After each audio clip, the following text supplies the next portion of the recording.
네, 곧바로 팩트체크 해보겠습니다. 이 문제의 논문을 가져왔습니다. 8페이지인데요. 전문을 입수해서 저희가 살펴봤습니다. 앞서 보셨지만 이 하버드대 마크 램지어 교수가 썼고 3월에 학술지에 정식 게재된다고 합니다.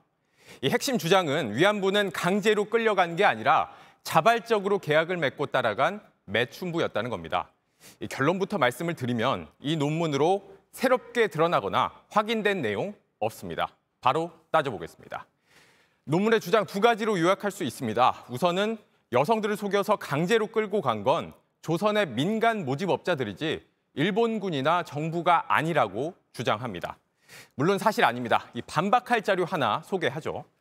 1940년 일본 총독부가 위안부 피해자들을 데려갈 때 받은 일종의 통행 증명서입니다. 위안부는 부대에 위안을 하기 위해 꼭 필요하니 바다를 건널 때 어려움이 없도록 하라는 내용이 포함되어 있습니다. 일본군의 강제 동원을 증명하는 자료입니다. 이것 외에도 이 강제 동원 증명할 수 있는 증거나 증언 많지만 이 논문은 참고하지 않았습니다. 또 하나의 주장을 살펴보죠.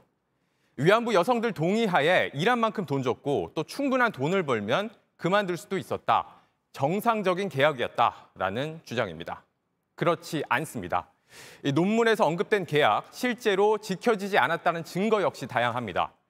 국제인권단체 엠네스티는 여러 나라 위안부 피해자들에 대해서 이 감금, 성폭행, 비인간적 학대 사례를 수집해 이건 모두 성노예로 취급했다는 증거라고 규정을 했습니다. 심지어 일본 재판부도 이런 증언을 사실로 인정했습니다. 일본 1심 법원이 위안부죄는 나치의 만행에 준하는 중대한 인권 침해라고 밝히기도 했습니다. 이 상케인 신문은 위안부는 성노예라는 점을 부정하는 논문이 나왔다고 이 논문을 인용하면서 보도를 했습니다. 그러나 이 논문 어디에도 위안부에 대한 인권 유린 행위를 반박하거나 논증한 부분 없었습니다.